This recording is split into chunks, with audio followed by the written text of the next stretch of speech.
Bonjour à tous, donc aujourd'hui je vous retrouve pour une nouvelle vidéo, donc cette fois-ci ça va être un lecture manga. Donc j'ai lu La bête qui voulait être domptée de Yutsu. Donc il y a le tome 2 qui est ici dans ma palle puisque j'avais reçu ça dans l'abonnement Boys Love. Il y avait le tome 1 et le tome 2.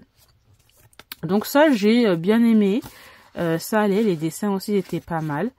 En fait c'est l'histoire d'un personnage. C'est lequel? C'est de ce personnage-là, en fait, qui vend ses services comme grand frère, en fait. Et il va rencontrer ce personnage-là qui est, par contre, lycéen et qui a loué, en fait, ses services. Voilà. Et il va y avoir on va aller un peu plus loin dans la relation. J'ai quand même pas mal aimé. Les dessins sont très beaux. Et je verrai ce que donne le deuxième tome, parce que franchement je pensais pas qu'il allait avoir un deuxième tome. Pour moi ce tome là finissait et ça va quoi en fait. Mais non, il y a un deuxième tome, donc je vous dirai un peu plus si c'est mieux ou pas, ou si il était vraiment important d'intégrer un deuxième tome dans cette histoire. On verra bien. Ensuite j'ai lu Je te donne la moitié de ma main de Arashi Arima, une histoire assez, même beaucoup, très touchante, puisque nous avons ce personnage-là qui a vécu des choses juste horribles quand il était petit. Sa mère l'utilisait à des fins assez choquantes, et il a continué à faire ça. Je vous dirai pas parce que c'est un peu le truc de l'histoire, donc on découvre ça au fur et à mesure, et en fin de compte il va se lier d'amitié avec ce personnage-là qui va l'aider à s'enfuir et d'une situation assez violente. Et ces deux-là vont s'aider. Ils vont s'aider mutuellement. Ils vont se séparer, vont se retrouver quelques années plus tard et essayer de retrouver. Ils vont essayer de se retrouver, voir comment ils ont changé, comment ils ont pu dépasser tout ce qui s'est passé. Voilà, franchement ça j'ai vraiment beaucoup aimé. Je pensais pas aimer autant. Et puis les dessins sont aussi pas mal. Ça va. Parce que d'habitude les dessins comme ça j'aime pas trop, mais je sais pas pourquoi, mais ça là, ce genre de dessin, ça, il y a des moments où dans l'émotion c'est très beau.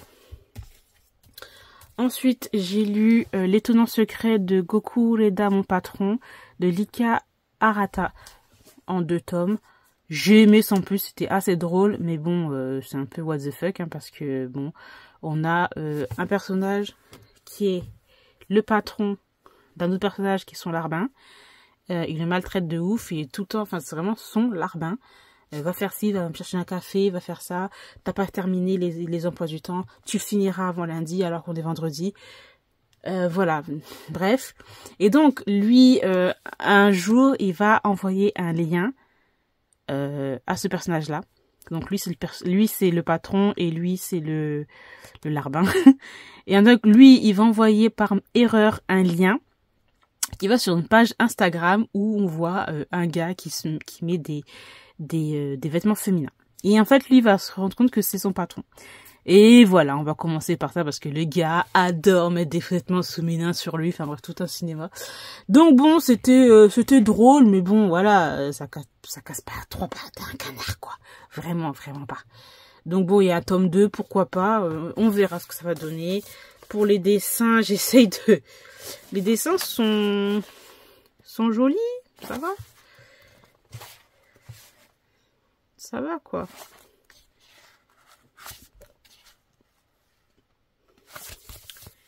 Ensuite, j'ai lu L'enfant en moi de Aoi Mamoru chez Akata. Ça, j'ai bien aimé. Franchement, j'ai bien aimé.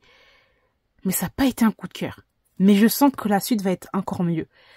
L'histoire de ces 2 personnages-là qui sont ensemble, qui étaient plutôt amis, et qui au fur et à mesure sont devenus un couple.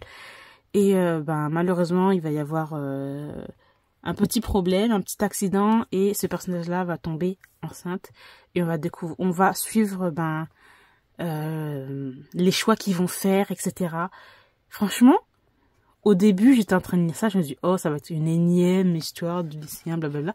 Et puis quand j'ai lu ça, au fur et à mesure, et surtout vers la fin, je me dis, ah ouais, quand même, les personnages, ils sont quand même matures. Vraiment, ils ont des bonnes réflexions et tout, et puis même, je trouve que, même cette histoire, je trouve qu'elle est assez préventive, je sais pas, il y a un truc, voilà, que j'ai beaucoup aimé par rapport à ça, mais après, j'ai dit, c'était pas un coup de cœur, mais je sais que la suite, je vais adorer. Donc, voilà, je vais continuer à lire la série. Ensuite, j'ai lu DRCL, Midnight Children, le tome 1 de Shinichi Sakamoto. Shekyun, alors ça, j'adore Shinichi Sakamoto, j'adore ce mangaka. Franchement, tout ce qu'il a fait, j'ai adoré. J'ai pas encore lu Ascension. Bah, ce qui paraît, c'est un truc de ouf aussi, mais bon, pour trouver les tomes, je crois que c'est un peu compliqué. Bref, là, nous sommes avec l'histoire, voilà, d'après, comme ils disent, Dracula de Bram Stoker. J'ai vraiment beaucoup aimé, mais c'est vrai qu'il y a un côté morbide, sordide là-dedans. Il y a des moments où t'as envie de vomir. Vraiment, parce qu'en fait, l'auteur, le mangaka, arrive tellement, et c'est toujours la même chose avec lui, il arrive tellement à comment dire ça, à mettre sur image des sentiments, des trucs, à les comparer avec autre chose et moi je trouve ça ouf parce que les dessins sont encore une fois magnifiques et super bien détaillés. Enfin, regardez-moi ça. Voilà, c'est un peu dégueulasse, mais voilà. Après, le personnage féminin qui est dans l'histoire m'agace un petit peu. Bon, j'aime bien. Elle m'agace, en même temps j'aime bien parce qu'à cette époque-là, voilà, être une femme et avoir ses opinions, ses idées, voilà. En plus de ça, elle est dans une école un peu privée où il y a que des garçons et c'est la seule fille. Donc bon, elle se fait un peu charrier, mais c'est vrai qu'elle a quand même énormément de courage. Bref. Et là, en fait, c'est tout simplement l'histoire de comment il y a eu des vampires, quoi, en gros. Comment Dracula est né et tout. Et on a, c'est elle, la fille. Et on a aussi ces autres personnages qui sont là, qui vont graviter autour. Franchement, j'ai beaucoup aimé, mais c'est vrai que c'est assez sordide et morbide, vraiment. Ensuite, j'ai lu One Half of Married Couple de Akiyo Kurosawa et Yukino Natsukawa chez Meian. Alors là, ce premier temps, j'ai bien aimé, mais pour moi, j'ai l'impression que... Parce qu'en fait, c'est tout simplement l'histoire d'un couple marié qui sont mariés depuis, je crois que 5 ans, je suis pas trop sûre de moi, c'est 3 ou 5 ans.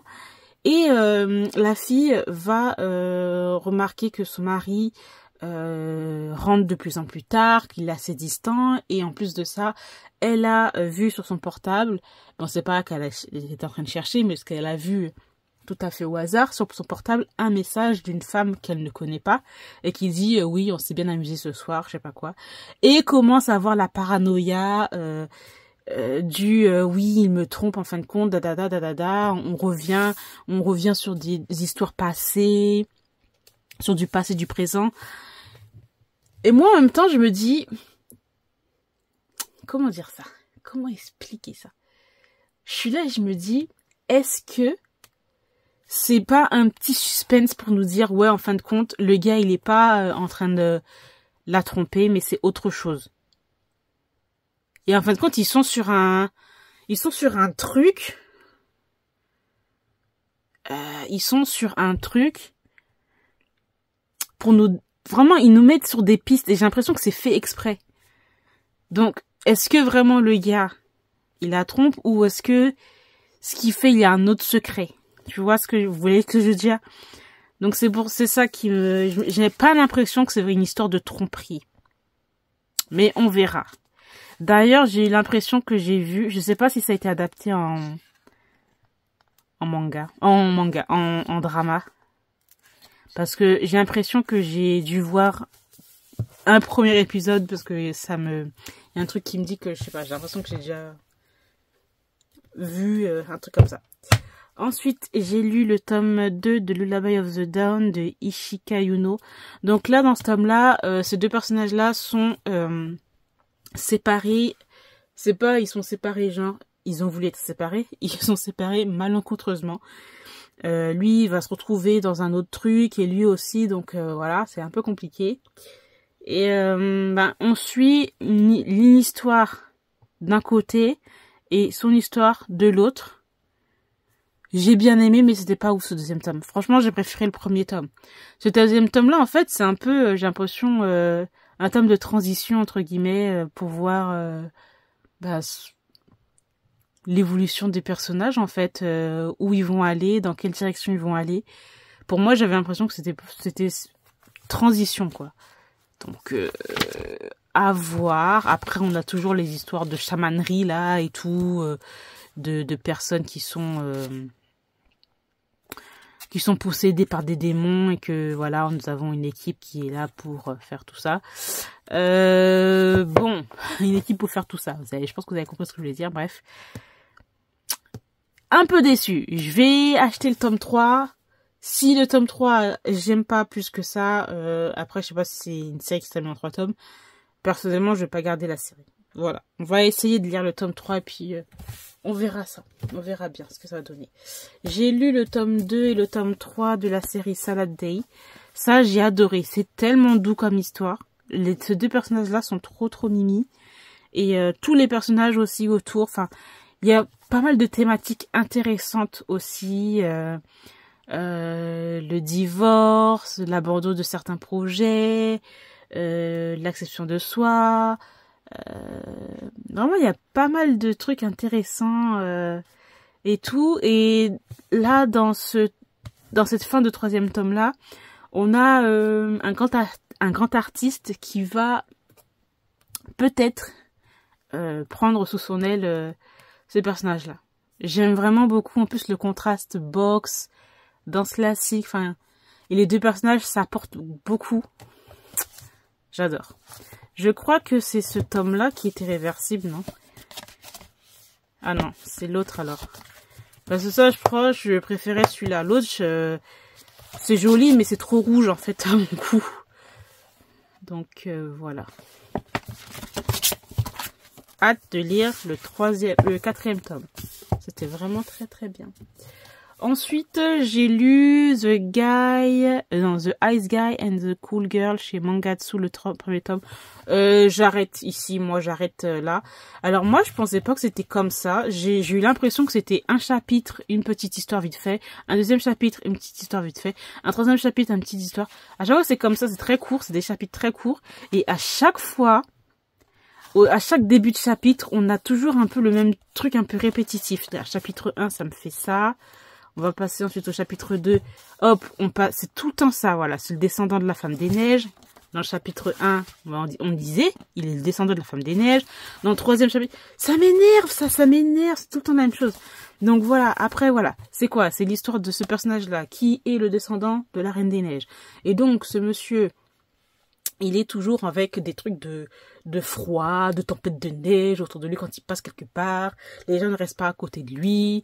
Il y a un terme qui dit, ça c'est je sais plus. Je mettrai peut-être le terme ici.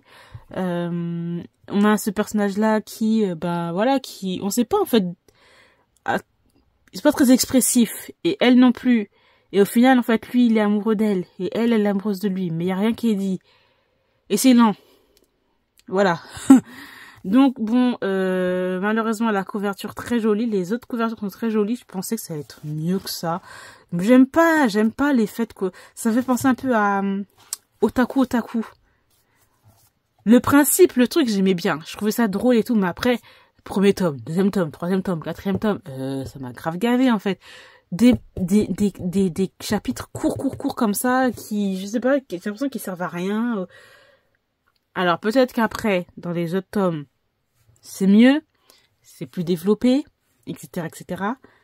Mais là, moi, je m'arrête ici. J'ai pas envie de dépenser mon argent, là. Ça coûte combien encore? 9 €, je crois, ça. 10 € ce tome-là. C'est bon, ça m'intéresse pas, je vais pas continuer, quoi. Et, Je sais qu'il y a l'animé qui est sorti. Là, je pense que peut-être qu'il m'intéressera un peu plus. Et en fait, ensuite, on va terminer sur ce tome-là, Love Shuttle de Eiju. Alors moi, j'étais en train de lire ça. Et je me suis rendu compte, je me suis dit, mais attends, j'ai déjà lu cette histoire, en fait, sur le net, de base. C'est un webtoon, hein, donc c'est normal. Mais je me rappelais pas que j'avais lu ça. Et donc, quand j'ai commencé à lire ça, je me suis dit, mais attends, mais j'ai l'impression de déjà vu. J'ai déjà lu tout ça, là. Et oui, j'ai lu. Et j'aime beaucoup. J'ai hâte de lire le tome 2. Je prendrai cette fois-ci, parce qu'il n'y a pas de stand acrylique, et puis bon, la photocarte ne m'intéresse pas, je prendrai la version normale pour le tome 2. Mais j'ai beaucoup aimé, donc c'est tout simplement l'histoire de ces deux personnages-là qui travaillent dans une même boîte. Je crois que c'est un peu pas de construction, mais un truc un peu d'aménagement, un truc dans le genre, de déménagement et tout. Lui, il est plus âgé que lui. Et lui, en fin de compte, c'est un alpha. Soi-disant, c'est un alpha, et lui, c'est un alpha. Au final, c'est pas un alpha, c'est un oméga qui a eu comment on appelle ça, ses chaleurs plus tard que certaines personnes. Et bien sûr, ces deux-là, enemies, voilà, enemies to lover, ils se peuvent pas se saquer. Et bien sûr, nous avons ce personnage-là qui est alpha et qui va l'aider pour ses chaleurs, etc. Et ils vont se rendre compte que peut-être qu'en fin de compte, ils sont destinés l'un à l'autre, tout ça. Voilà. Franchement, j'ai bien aimé, il y a beaucoup d'humour. C'est vrai que le dessin est assez particulier. Soit on n'aime pas, hein, vraiment. J'ai hâte de lire la suite. Je ne sais plus dans le webtoon où je me suis arrêtée exactement. Enfin bref. J'ai hâte. Dans tous les cas, j'ai terminé pour mon point lecture. J'espère que c'est... oui, mon point lecture manga. J'espère que cette vidéo vous aura plu. Je vous remercie de l'avoir regardé et je vous retrouve très bientôt. Bye bye.